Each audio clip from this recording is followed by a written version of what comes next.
Let's run a diagnostic on your brain's operating system. Seriously. If you've ever felt lazy or unfocused or just completely stuck, I've got some really good news for you. It's not a personal failing. It's a system issue, and it's one we can absolutely fix. So let's dive in.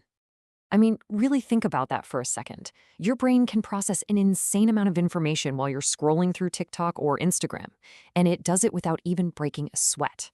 So why, when you try to focus on just one important thing, does it suddenly feel impossible? That's the paradox we're going to unpack right now. So let's just get this straight right from the top. Your brain is incredibly powerful, more powerful than any supercomputer on the planet. The problem isn't the hardware, not at all. It's the software. The control system is kind of buggy, a little outdated, and it's just not up to the job anymore.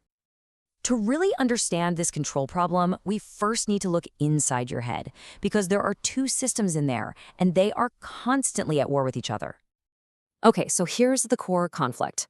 On one side, you've got the prefrontal cortex, or PFC.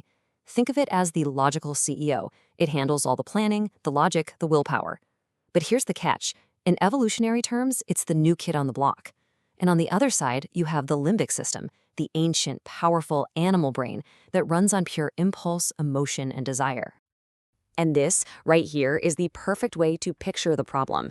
Your logical PFC, your CEO, is like a little kid who's just been handed the keys to a ridiculously powerful supercar, your limbic system. It wants to do the right thing, sure, but it can barely even reach the pedals. So it's not that your brain is lazy, it's just completely outmatched and frankly underdeveloped for the task. So if our PFC is already this overwhelmed kid trying to drive a supercar, what's making its job even harder? Well, it turns out our daily lives are packed with things that just drain its power. The best way to think of them is like debuffs in a video game that constantly weaken your character. You see, scientists have found that your PFC runs on this finite resource called self-control. And honestly, the best way to think about it is like a stamina bar or an energy bar in a game. Every single decision you make, every time you resist a temptation, you use up a little piece of that bar. And this bar drains shockingly fast. Research shows that just one bad night of sleep can slash your PFC's power by a whopping 60%. And that quick 15-minute scroll through social media you did this morning? Poof, that's another 20% gone. You can see how quickly you can end up running on empty before the day has even really started. But it gets worse.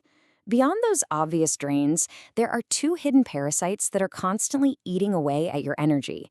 First, every single unfinished task you're keeping in your head, that's like an open program on your computer, just clogging up your mental RAM. And second, suppressing emotions. This forces your PFC to work overtime, consuming a massive 30 to 50% of its total energy just to keep a lid on things. Okay, so the system is clogged, it's drained, it's a mess. The good news? We can fix it. And the very first step is a full system cleanup to get rid of all that junk that's slowing you down.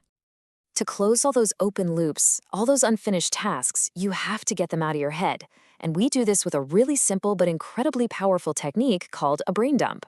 It's basically like moving a bunch of files from your computer's active memory onto an external hard drive to free up space. Here's the three-step process. First, get it out. Grab a notebook, a piece of paper, whatever, and write down everything. Every worry, every to-do, every little thing. No filter. This might take a day or two as things pop into your head, and that's fine. Next, you categorize. Sort every item into 3 simple buckets. If it takes less than 15 minutes, it goes in the do it now pile. If it takes longer, you schedule it. Give it a hard, real deadline.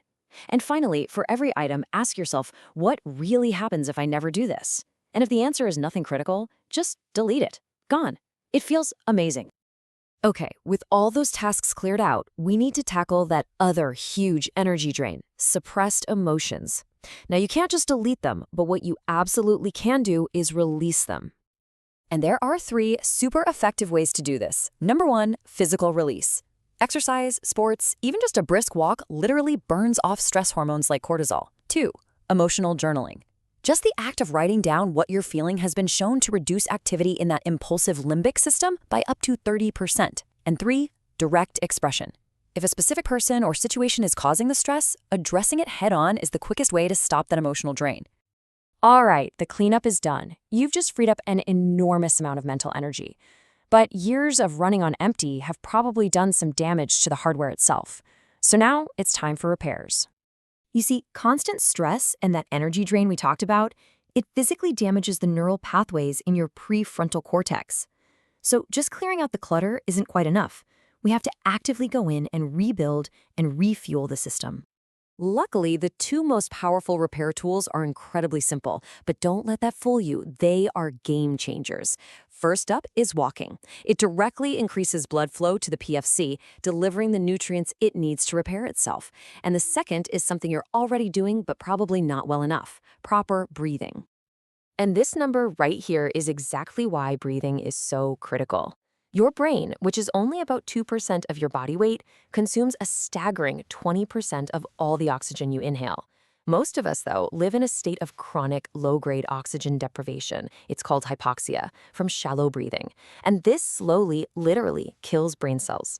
Learning to breathe deeply and fully is like finally giving an oxygen mask to a suffocating brain. Okay, so the system is cleaned up, the hardware is being repaired, and now it's time for the final, most exciting step. We are going to install a brand new operating system that will actively strengthen your PFC. And we're going to install this new software with 3 specific training exercises. Now, these aren't just mental tricks. These exercises physically change the structure of your brain, building a more powerful and more resilient prefrontal cortex. The first and most important exercise is what we call the focused sprint. You set a timer for 90 minutes, or hey, even just 45 if you're starting out, and you work on one and only one complex task. No phone, no music, no distractions. This intense focus literally forces your brain to build new neural circuits for concentration. You're physically making it stronger. Now that sprint, that's the workout. But just as crucial is the second part: recovery. After your sprint, your brain needs about 10 to 20 minutes of downtime to actually consolidate those new pathways you just built. So no phone, no new info, just rest. Then we move to the third exercise: building your willpower muscles. The next time you feel that urge to check your phone or grab a snack, just wait. Make yourself wait 10 minutes. Every single time you do this, it's like doing a rep at the gym for your willpower. You're strengthening the neural pathways for self-control, one tiny decision at a time. And that really brings us to the final, most important takeaway here. Laziness, it isn't a character flaw. It's just a symptom. It's a symptom of a system that's been cluttered, drained, and damaged. When you take the time to clean, repair, and upgrade your brain's operating system, the whole concept of laziness just stops making sense. The real question isn't how to force yourself to work, but how to build a brain that truly wants to.